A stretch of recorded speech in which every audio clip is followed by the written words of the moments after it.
This is The Bottom Line, a show designed to help Australian businesses succeed. On the show, you'll hear from leading Australian business owners as they share the lessons they've learned building their companies. You'll learn from their successes as well as some of the challenges they've faced along the way. We also talk to experts from a range of fields who share specialised techniques you can use to improve your business.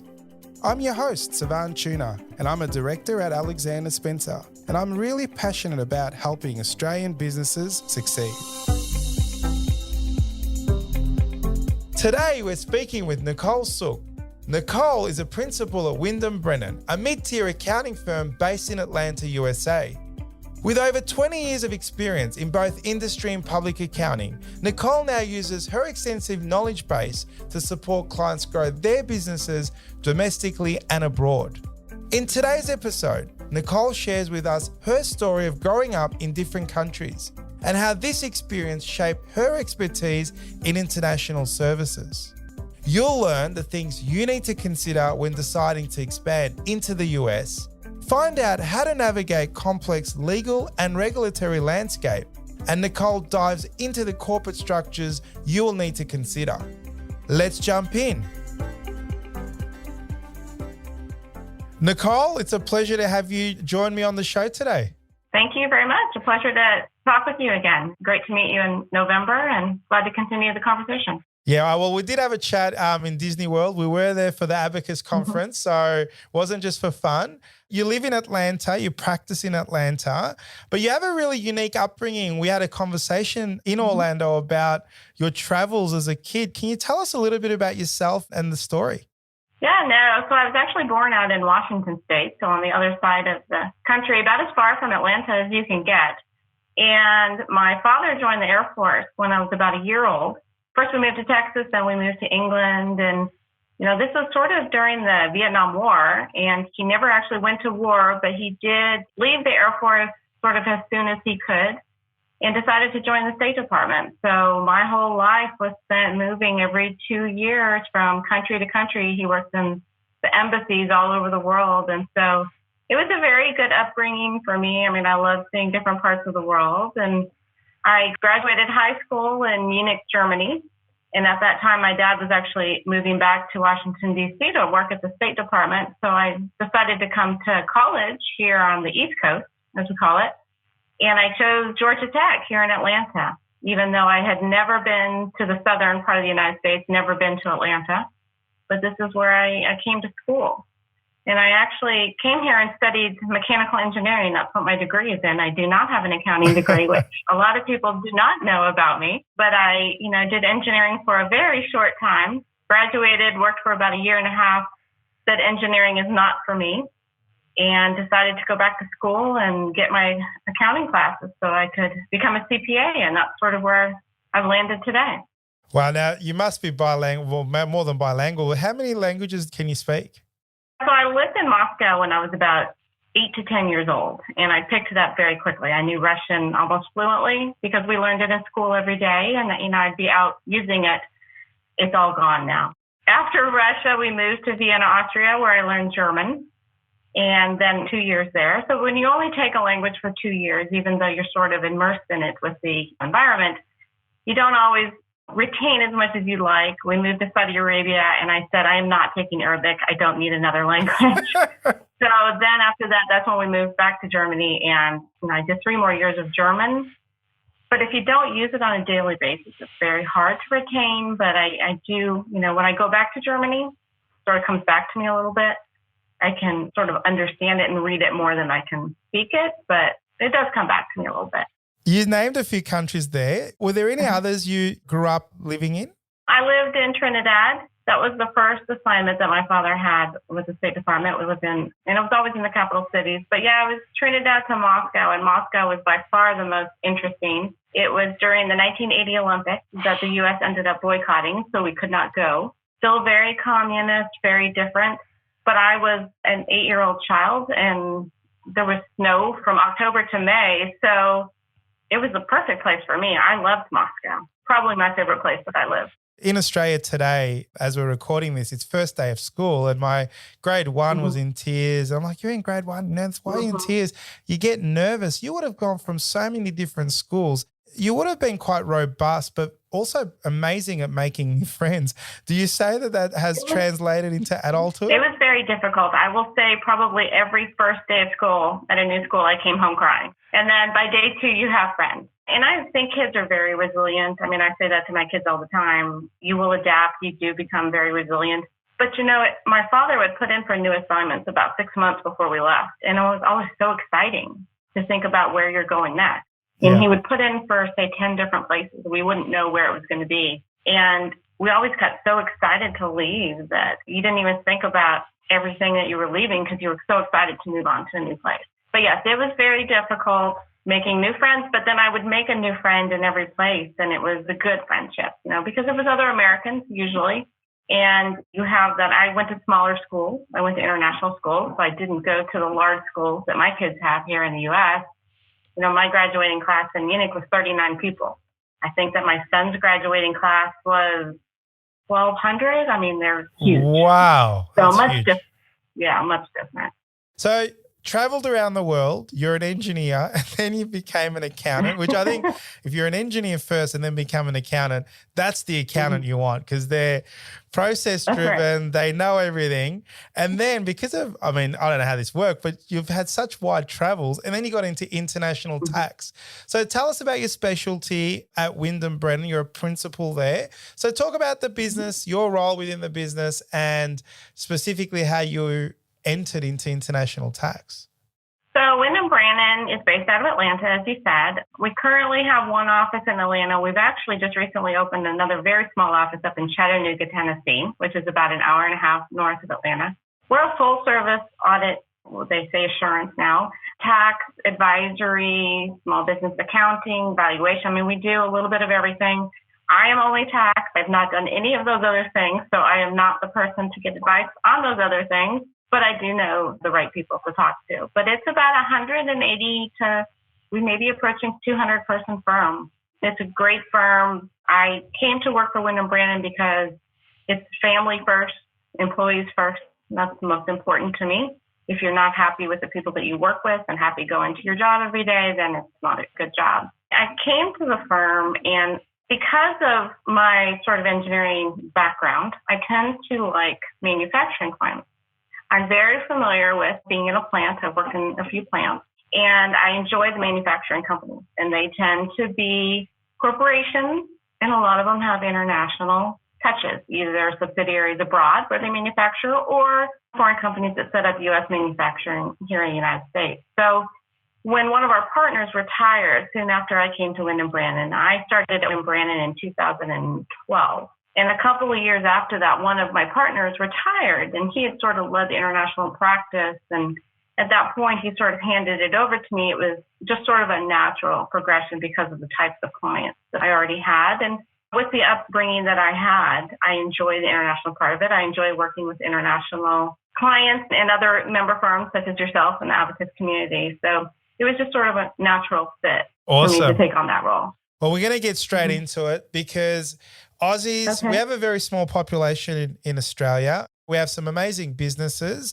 that want to grow, and one of the avenues for growth for Australian companies is to expand internationally. And being a little brother of the US, a lot of these companies want to crack into the US purely because of obviously the language barriers aren't there, the population, and if you do crack it in the US, there could be significant gains not only for the business but also for the people involved. So today I wanted to talk and pick your brain on this international tax and give back to some of our Australian businesses that want to expand in there.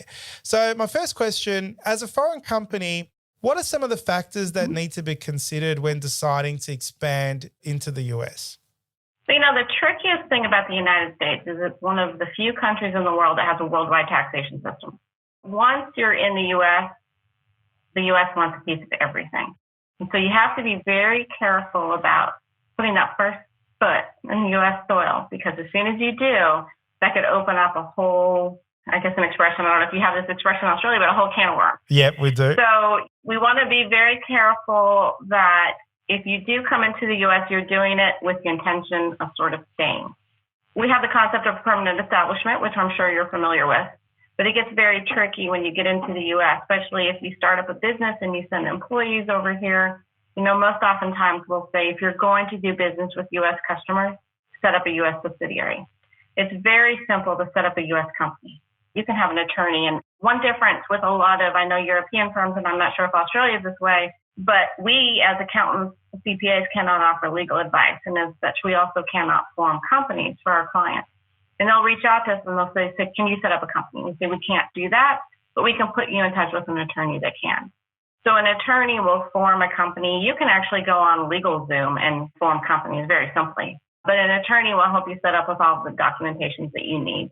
The first thing you have to decide is what state am I going to set up in?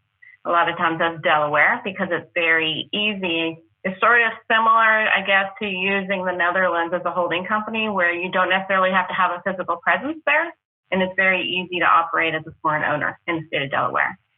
So you have to be mindful of it. If you are going to have a U.S. presence and you want to set up customers, or especially if you're going to have a physical location, set up a subsidiary. Keep your Australian or your other foreign entities out for taxation purposes, because if you don't, the U.S. is going to try to, require that those foreign entities file U.S. tax returns, and that gets a little bit tricky. Yeah, well, that does open a massive can of worms. So take us through the different states and the different taxes. So just explain what some of the differences are with federal taxes versus state, and is there anything to do with local? I know that we've had lots of engagements in prior meetings we've had with clients. You mentioned in one of the meetings, and I didn't know this, that in the US, there's no VAT or GST or value-added tax. Okay. So can you just run us a bit of a brief overview of just Tax 101 in the US? So we have the federal tax, the income tax, and depending on what type of entity is being taxed, the rate varies. So for a corporation, the tax rate is a flat 21%, which is very low. That was actually lowered back at the end of 2017, and it had previously been a tiered rate as high as 35%, which puts the U.S. as one of the highest corporate rates in the world. When they lowered it down to 21%, it actually put them about middle or even a little bit lower than middle. So you have the federal income tax rate of 21%, and then we have 50 states, and every state has a different income tax rate. There are several states that do not have an income tax. For example, I think Wyoming does not have a corporate income tax for corporations. Florida is one that does not have a corporate income tax for individuals, but does for corporations. So a lot of our high net worth people like to move to Florida because there's no state income tax. There are some states like California that will tax you as high as they possibly can. It's probably one of the most difficult states to do business in because the tax rate is so high.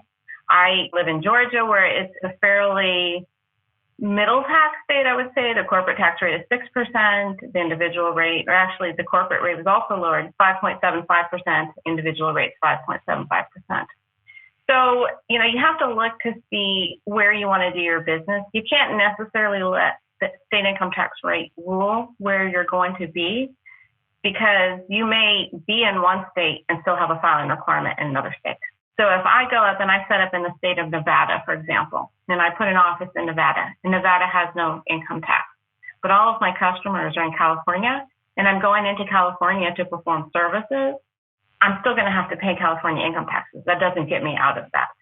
So you have to be very mindful of where your customers are, where your employees are. And it is possible that you could be in a state, for example, Georgia sources the income to where the customer is located, not necessarily where the service is performed. So you could end up with much less than 100% rate overall when you look at the states that have no taxes or that may not have an income tax nexus because of what you're doing in that state. So you have to be careful. So that's the income taxes. No, we don't have a VAT. We're one of the very few countries in the world that does not have a VAT. However, we do have sales tax, and that is a state-level sales tax, and it varies by state. There are some states that have no sales tax. For example, the state of Oregon has no sales tax, but right next door is Washington, who has no income tax, but they have a high sales tax. So you have to be careful. The states are going to get their taxes in some way. It's just a matter of how they tax you.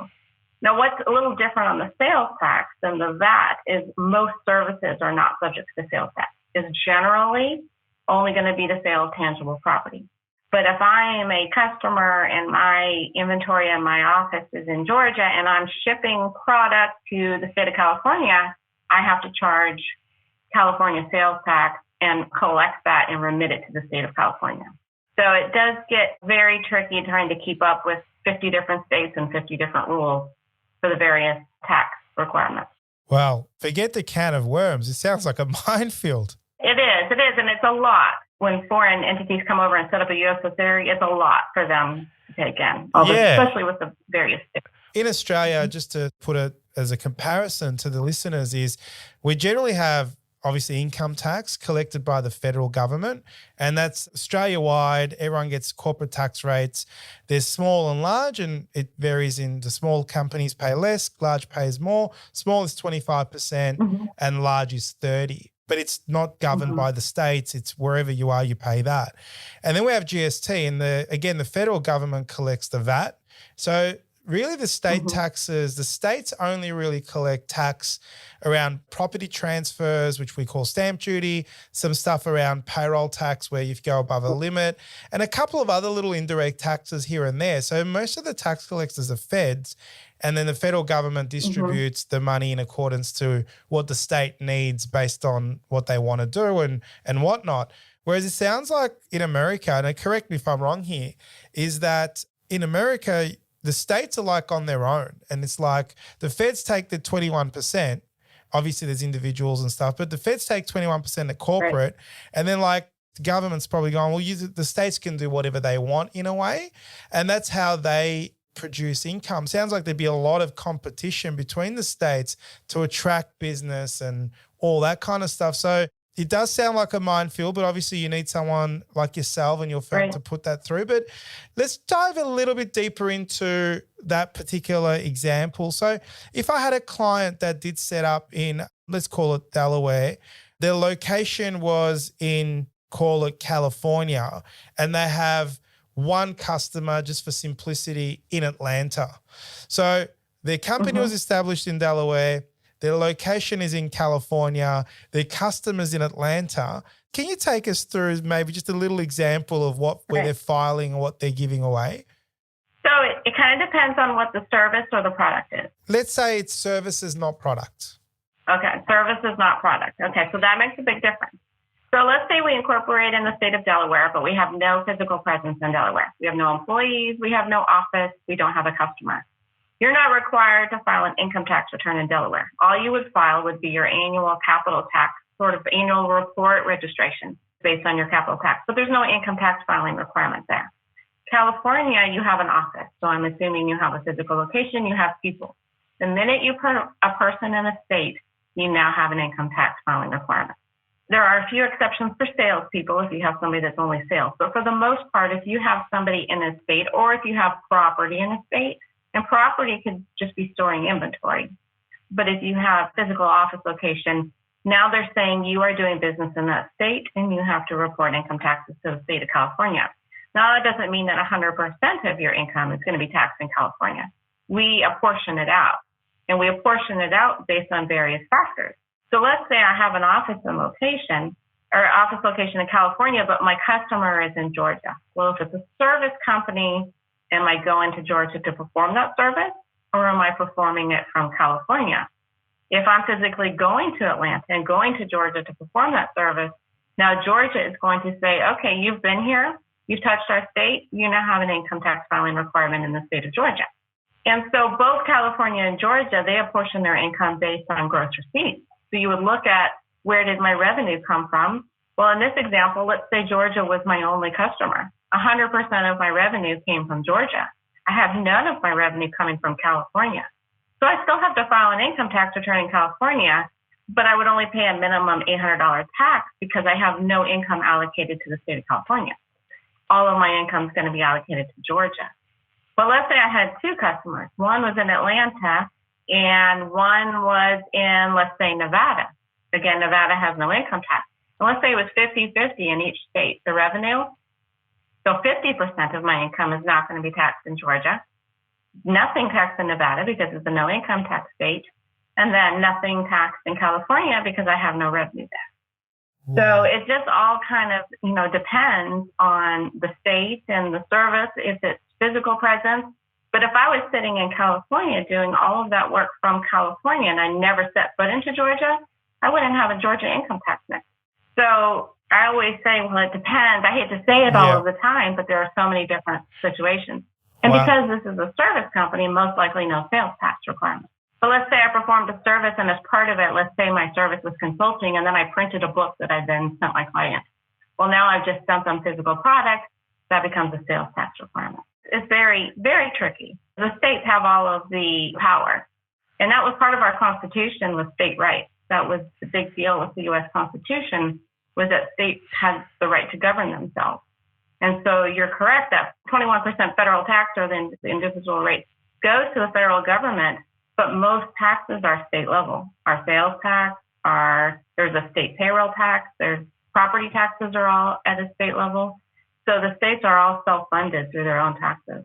Wow. Record keeping must be so important to business owners. You just cannot do a off the back of a tissue paper style record keeping. It'd be quite intensive in ensuring that you've got the right record keeping. So a bit of work there. Whereas, over the years in Australia, as VAT or GST was introduced, our record keeping got better. But I would have thought in the US, a lot of record keeping needs to be on par. Thanks for listening to part 1 of this 2-part chat. Join us next episode for the conclusion of this conversation. This is The Bottom Line, a show designed to help Australian businesses succeed. This podcast was produced by accountancy firm Alexander Spencer. At Alexander Spencer, we've been helping business owners realise their goals since 1952, and we play a pivotal role in developing, implementing, and supervising the business goals and strategies of our clients. To find out how we can help your business succeed, head to our website, alexanderspencer.com.au. To make sure you don't miss an episode of The Bottom Line, be sure to subscribe to or follow the show in your podcast app. And while you're there, leave us a 5-star review. It really helps others find the show. I'm Savan Tuna, and we'll be back next episode with more tips to help you transform your business. And that's The Bottom Line.